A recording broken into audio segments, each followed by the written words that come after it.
பின்னது உலகம், அதனால் உழந்தும் உழவே தலை.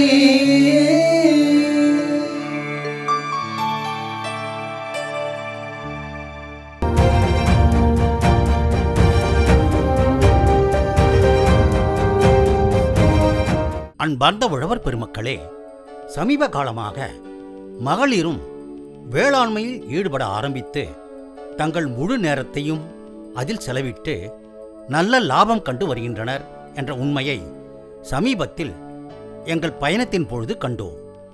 இது குறித்து விவரங்கள் தெரிந்து கொள்ள ஆவலா? பாருங்கள் நிகழ்ச்சியை. திருவண்ணாமலை மாவட்டம் அத்திப்பாக்கம் கிராமத்தில் கனகாம்பரம் மலர் சாகுபடி செய்திருக்கும் செல்வி சரண்யா அவர்கள் எவ்வளவு ஆர்வத்துடன் தன் மலர் சாகுபடி அனுபவத்தை கூறுகிறார். ஃபஸ்ட்டு பார்த்தீங்கன்னா நாங்கள் நெல் பயிர் தான் வச்சுட்டு இருந்தோம். அதில் வந்து லாபம் கிடைக்காத நாங்கள் கனகாம்பரம் போடலான்ட்டு எங்கள் சொந்தக்காரர் ஒருத்தவங்க சொன்னாங்க.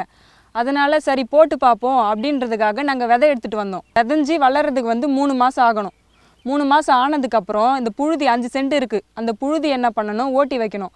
அது பில்லெல்லாம் இது சாகிற மாதிரி ஓட்டி வச்சோன்னா அதை அதை மறுபடியும் ஓட்டி கட்டை போட்டு அந்த நாற்றை பிடுங்கி நம்ம 2 அடிக்கு ஒரு செடி நடணும். 3 மாதம் ஆகும் அது வர்றதுக்கு. அது வரலும் நாமளே களை வெட்டி மருந்து போட்டுகிட்டே இருக்கணும். அதுக்கு முன்னாடி அது எருவு போடணும். அதில் எருவு போட்டோன்னா செடி கொஞ்சம் வீரியமாக நல்லா வளர்த்தியாக வளரும். வளர்ந்துடுச்சுன்னா நம்ம களை கொத்தி வச்சுட்டே இருந்தோன்னா 3 மாதம் ஆகும் பூ வர்றதுக்கு. 3 மாதம் ஸ்டார்டிங்கில் 50 பூ 100 பூ இந்த மாதிரி வரும். அதுக்கப்புறம் போக போக 1 கிலோ ஆகும், 1/2 கிலோ ஆகும். நம்ம அந்த மாதிரி பார்த்து எடுத்துக்கணும். நல்லா செடியை பார்த்துட்டே இருக்கணும். அப்போ தான் நம்மளுக்கு மகசூல் நிறைய கிடைக்கும். கிடைச்சிதுன்னா நம்மளுக்கு லாபமும் கிடைக்கும். இப்போ பார்த்தீங்கன்னா நாங்கள் போட்டுக்கிறதுக்கு 5 சென்ட்டு தான். 5 சென்ட்டில் என்னென்னா 1.5 கிலோ வரும். ஒரு நாள் விட்டு மறுநாள் பறிச்சுன்னா 1.5 கிலோ வரும். அது மார்க்கெட் ரேட்டு என்ன போகுதுன்னா 300 ரூபாய் 250 ரூபா போகுது. இதுவே மழை சீசனில் போட்டோன்னா அது நல்ல இடமா இருக்கணும். ஊற்று போகாத இடமா இருந்ததுன்னா நம்ம நல்ல லாபம் கிடைக்கும். 1 கிலோ 1000 ரூபாய் போகும்.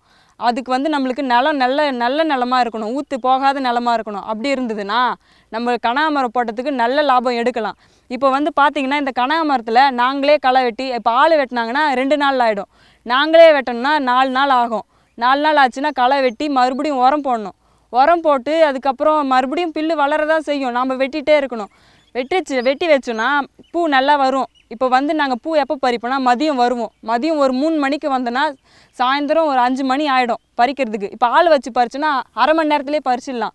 அது ஆள் வர மாட்டாங்க அந்த டைமில். அதனால நாமளே பறிக்கணும். நாம் பறித்தோன்னா அது 2 மணி நேரம் ஆகும். 2 மணி நேரத்துக்கு மேலேயே ஆகும். நம்ம என்ன பண்ணணும், அதை பறித்து எடுத்துன்னு போயிட்டு வீட்டில் தண்ணி தெளித்து வச்சோன்னா காலையில் எடுத்துன்னு போகலாம் அந்த பூவை. நாங்கள் ரோஸும் போட்டிருக்கோம். அது ரோஸ் கூட இதை கலந்து எடுத்துன்னு போயிடுவோம். வந்தாவாசிக்கு எடுத்துன்னு போயிட்டு ஒரு நாள் ஒரு ரேட்டு போடுவோம். மாதத்தில் இது 4000 ரூபாய் 5000 ரூபாய் நம்மளுக்கு லாபத்தை தரும். அதனால் நம்பி இந்த பயிரை போடலாம். கனகாமரத்தில் 2 ரகம் இருக்குது. அந்த 2 ரகத்தில் நாட்டு கனகாமரமும் இருக்குது, டில்லி கனகாமரமும் இருக்குது. அந்த டில்லி கனகாமரத்தை நம்ம யூஸ் பண்ணுறதுனால என்னென்னா அதுவும் ரேட்டு போகும், இதை விட ரேட்டு போகும். ஆனால் அது என்னன்னா நம்ம ஒரு நாள் வேலை இருக்கும் நம்மளுக்கு. ஆனால் அதை பறிக்க முடியாத நேரத்தில் அது கொட்டி போயிடும். நமக்கு அது அப்படி இருக்குது, நம்மளுக்கு வேலை இருக்குதுன்னு நினச்சோன்னா இந்த நாட்டு கனகாமரம் போட்டோன்னா அது நம்ம வேலை இருந்தாலும் அதை பறிக்கிறதுக்கு இன்னொரு நாள் பறிச்சிக்கலாம். அது எந்த பிரச்சனையும் கிடையாது. மாதத்துக்கு இது ஒரு 4000 ரூபாய் 5000 ரூபாய் நம்மளுக்கு யூஸ்ஃபுல்லாக இருக்கும். இப்போ மழை டைமில் பூ கம்மியாக பூத்துதுன்னா ரேட்டு நிறைய போகும். 1000 ரூபாய் வரலும் போகும் 1 கிலோ. ரேட்டு நிறைய போகும்போது பூ கம்மியாக இருக்கும். இப்போ வெய்ய காலங்களில் பூ நிறைய பூக்கும், ரேட்டு கம்மியாக இருக்கும். நம்ம அதை பயன்படுத்தி நல்ல இடமா கனகாமரத்தை போட்டோன்னா அது நல்ல மகசூல் கொடுத்து நம்மளுக்கு லாபத்தை தான் கொடுக்கும். 15 நாளுக்கு ஒரு முறை நம்ம உரம் போட்டுட்டு வரணும். அதுக்கு அடியில் நம்ம மாட்டு எருவு போட்டோன்னா அது நல்லா கனகாமரத்தை நல்லா தூக்கி கொடுக்கும். இந்த கனகாமரத்தை பொறுத்தவரையில் நல்லபடியாக பாதுகாத்துட்டு வந்தால் தான் பூ நல்லா பூக்கும். அந்த பூ எப்படி பூக்கிறதுனா இந்த காயில் பூச்செடிக்காத பார்த்துக்கணும். அந்த காயில் பூச்செடிச்சிச்சின்னா பூ அதனுடைய காம்பு ஸ்ட்ராங்காக இருக்காது, கீழே விழுந்துடும். அதுக்காக அந்த காயை பறிச்சுட்டு போயிட்டு நம்ம மருந்து கடையில் காட்டணுன்னா அதுக்கேற்ற மருந்து தருவாங்க. 15 நாளுக்கு ஒரு முறை இதுக்கு மருந்து அடிக்கணும். மருந்து அடிச்சுனா தான் பூ நல்லா வரும். காசு செலவாகுதுன்ட்டு நம்ம பார்த்தோன்னா லாபம் கிடைக்காது. காசு செலவு பண்ணாதான் நம்மளுக்கும் லாபம் கிடைக்கும். அதனால் நல்லபடியாக நம்ம கவனிச்சிட்டு வந்தோன்னா பூவும் நல்லபடியாக பூக்கும். இது இப்போ வந்து இந்த பூவை பறித்து எடுத்துகிட்டு போயிட்டு நாங்கள் காலையில் தான் போடுவோம், வந்தவாசியில் எடுத்துன்னு போய் போடுவோம்.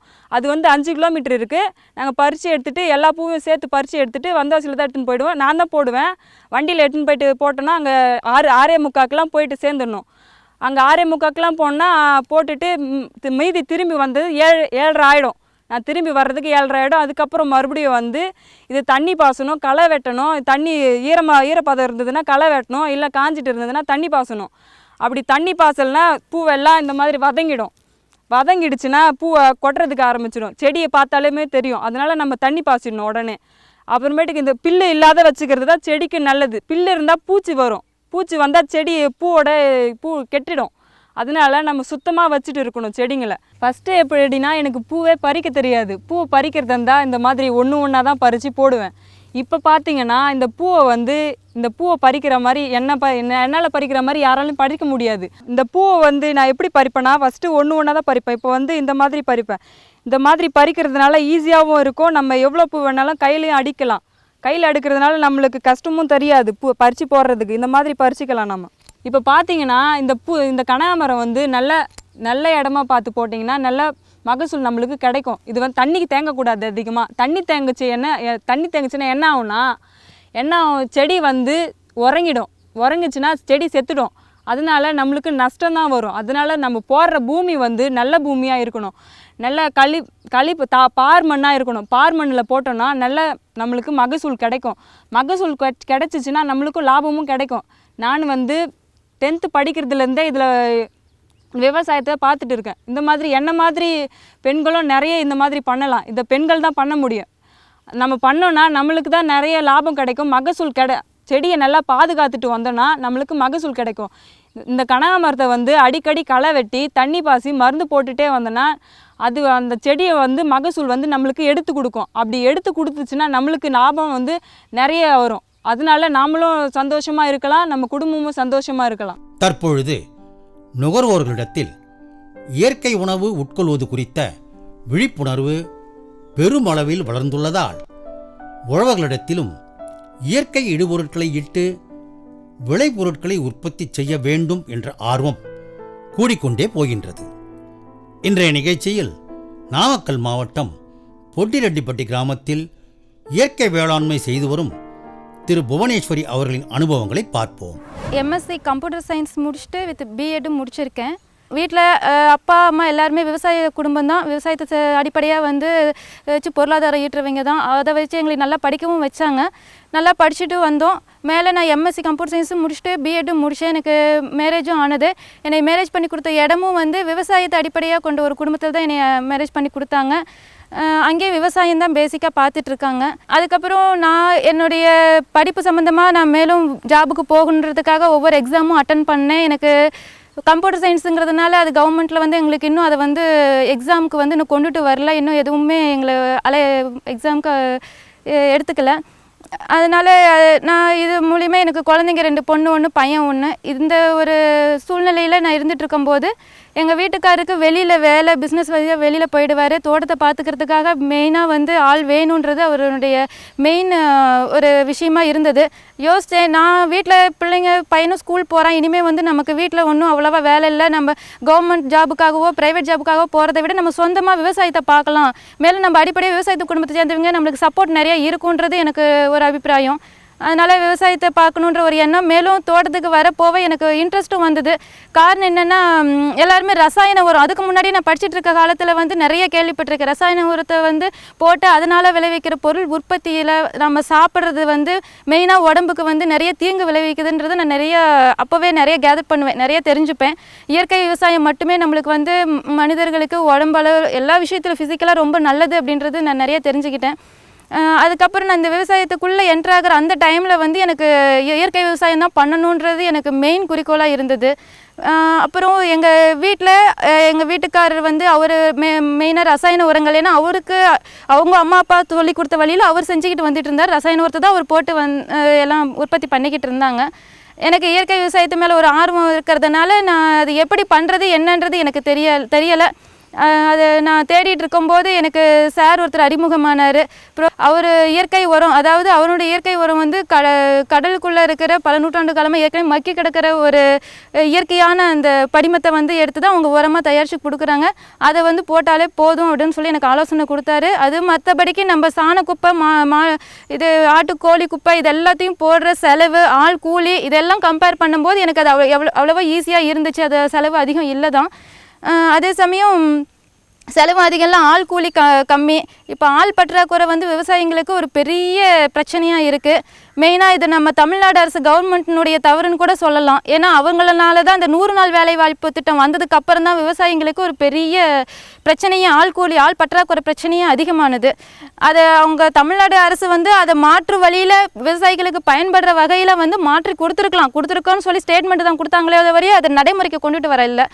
அதே மாதிரி கவர்மெண்ட் வந்து இன்னும் கூட செய்யலாம். அதாவது ரசாயன உரத்துக்கு கொடுக்குற மானியத்தை வந்து தடுத்து இயற்கை உரத்துக்கு வந்து தேவையான மானியங்களை கொடுத்தாங்க அப்படின்னா விவசாயிகளுக்கு இன்னும் வந்து அதனுடைய விழிப்புணர்வு அதிகமாகும். ஏன்னா விவசாயிங்க வந்து டைரெக்டாக கூட்டுறவு வங்கி மூலியமாக தான் எல்லா உரங்கள் வாங்க கான்டாக்ட் வச்சுட்டு இருக்காங்க. அப்படி இருக்கும்போது கூட்டுறவு வங்கி வழியாக அவங்க வந்து ரசாயன உரத்துக்கு மானியம் கொடுக்கறதுக்கு பதிலாக இயற்கையில் வர உரத்துக்கோ இயற்கை மருந்துகளுக்கோ அதனுடைய மானியத்தை கொடுத்தாங்கன்னா விவசாயிகள் அதை போய் பார்ப்பாங்க. அதுக்கப்புறம் தான் அவங்களுக்கு அது என்னன்னு தெரிஞ்சாங்க போய் பார்த்தாங்கன்னா தான் விழிப்புணர்வே அவங்களுக்கு வரும். அந்த மாதிரி செய்யலாம். வெங்காயம் சாகுபடி பண்ணலான்ற ஐடியாவில் எங்கள் வீட்டுக்காரர் அதுக்கான உண்டான ஸ்டெப்ஸ் எடுத்துகிட்டு இருந்தார். அதில் நான் உள்ள நடந்து நான் அதை பொறுப்பேற்றுக்கிறதா சொல்லி நான் அதை பண்ணினேன். முதல்ல வந்து இயற்கை உரம் தான் பண்ணணுன்றது என்னுடைய ஆர்வம். ஆனால் அவர் வந்து இல்லை எப்பவும் போலவே பண்ணலாம், திடீர்னு ஈல்டு குறைஞ்சிடுச்சுன்னா என்ன பண்ணுறது, நம்ம இப்போ நாங்கள் விதை வெங்காயம் மட்டுமே 45,000க்கு வாங்கணும். ஒரு 2 ஏக்கருக்கு தான் பண்ணணும், 45,000க்கு விதை வெங்காயம் மட்டுமே வாங்கணும். அதனால் நம்ம போட்ட ஈல்டு போட்ட செலவு நம்ம எடுக்கணும் அப்படின்றதுக்காக அவர் சொன்னார். இல்லை நம்ம அதையும் பண்ணலாம், மேலும் இதையும் கொடுத்து பார்க்கலான்னு சொல்லி அவர் சரின்னு என்னுடைய பொறுப்பில் அவர் நம்பிக்கையாக விட்டார். மேலும் நான் அதில் வந்து சார் எனக்கு அறிமுகமான ஒரு ஆலோசனைப்படி அவர் இயற்கை உரம் கொடுத்தாரு. ஒரு பாக்கெட்டு ஏக்கருக்கு 10 கிலோ போட்டால் போதும்னு சொல்லி கொடுத்தாரு. அந்த பேக்கெட்டை வாங்கிட்டு வந்து நாங்கள் முதலுக்கு அடி உரமாகவே அதை தண்ணி விட்டு அடி உரமாகவே கொடுத்தோம். அதுக்கப்புறம் வெங்காயத்தை நடவு செஞ்சோம். அதுக்கப்புறம் அதுக்கு ஜிங்க் டானிக்கும் ப்ளஸ் விட்டமின்ஸ் டானிக்கும் கொடுத்து, அதே இயற்கை சம்மந்தப்பட்ட டானிக்ஸ் தான் கொடுத்தாரு. அதே மாதிரி அதையும் நாங்கள் கொடுத்தோம்.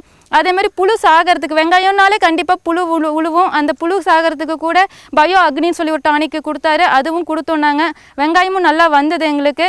மேலும் எங்கள் வீட்டுக்காரனுடைய பயத்துக்காக ரசாயன உரங்களும் அப்பப்போ இந்த டிஏபி சில இந்த உரங்கள் வந்து நாங்கள் அப்போ நடுவில் ஆனால் அதிகம் போடலை, குறைச்சிக்கிட்டோம். இதை கொடுத்ததுனால மெயினாக இதில் வருன்ற ஒரு நம்பிக்கையில் அதை நாங்கள் குறைச்சி தான் போட்டோம். இதெல்லாம் குறைச்சி போட்டோம்.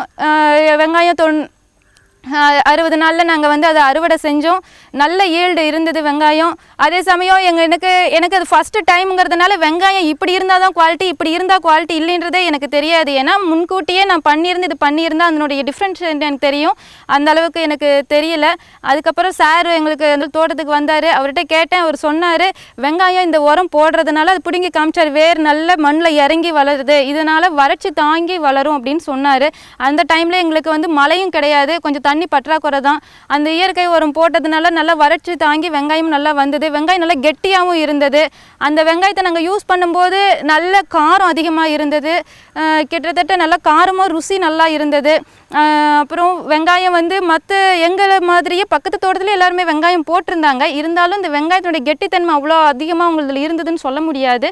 அதனால் எனக்கு ஏற்கனவே இயற்கை உரத்து மேலே ஒரு இன்ட்ரெஸ்ட் இருந்தது, இயற்கை விவசாயத்து மேலே. இது பார்க்க எனக்கு ரொம்பவும் நம்பிக்கை அதிகமானது. இயற்கை விவசாயம் பண்ணுறதுனால நம்ம ஒன்றும் கெட்டு போயிட மாட்டோம். ரசாயன உரம் பண்ணி நம்ம ஒரு 1 லட்ச ரூபாய் வந்து நம்ம லாபம் பார்க்குறோம் அப்படின்னா இயற்கை விவசாயத்தில் 2 லட்சம் 3 லட்சம் நம்ம போக முடியாது. இதனால இப்போ 1 லட்சம் பார்க்குறோன்னா ஒரு 1,10,000 பரவாயில்ல, 1 லட்சமே ஈல்டு பார்த்தாலும் போதும். பின்னி இது நம்மளுக்கு உடம்புக்கு நல்லது. நம்ம ரசாயன உரத்தை நம்ம பயன்படுத்தி விளைபொருட்களை நம்ம சாப்பிட்றதுனால வரக்கூடிய விளைவுகளை விட இந்த இயற்கை உரத்தினால நம்ம பயன்படுத்தி சாப்பிட்றது ஒன்றும் நம்மளுக்கு வந்து வீண் போகாது, உடம்புக்கு பின்னி ரொம்ப நல்லது. நமக்கு பின்னால் வர சந்ததியர்கள், நம்ம குழந்தைங்களோட குழந்தைங்கன்னு வரும்போது அவங்களுக்கு இதை கற்றுக் கொடுக்குறோம் அப்படின்னா அவங்க பின்னி நல்லா இருப்பாங்க. நம்ம குழந்தைங்க நல்லா இருக்கணும்னு தான் நம்ம நினைப்போம். அதனால் இதுக்கு முன்னாடி விவசாயிகள் ஏன் அதை பண்ணலை அப்படின்னா இப்போ தான் வந்து விவசாயிகளோட குழந்தைகள் வந்து ஃபஸ்ட் கிராஜுவேட்டாக படிச்சுட்டு வந்துட்டு இருக்காங்க. அவங்களுக்கு அப்போதைக்கு வந்து படிப்பறிவு அதிகம் இல்லாதனால கவர்மெண்ட்டில் என்ன மானியம் கொடுக்குறான், இதை போடுங்க, இது விவசாயம் நல்லா வரும், உற்பத்தி வரும்னு சொன்னான்னா அவங்களுக்கு தெரியாது. கவர்மெண்ட்டே சொல்லுது நம்மளுக்கு இதை போட்டால் நல்லா உற்பத்தி வரும்னு போடுறாங்க, உடனடி உற்பத்தி அவங்களுக்கு கிடைக்குது. அதை வச்சு அவங்க கிட்டத்தட்ட ஒரு 2 தலைமுறையாகவே ரசாயன உற்பத்தி பண்ணிட்டு தான் வந்துட்டு இருந்திருக்காங்க. இதுக்கு மேலே இப்போ கிட்டத்தட்ட 100% குழந்தைங்க இப்போ எல்லாருமே படிச்சுட்டு இருக்காங்க. விவசாயி குழந்தைங்க எல்லாருமே படிச்சுட்டு தான் இப்போ விவசாயம் பண்ணுறதுனாலும் பார்க்குறாங்க.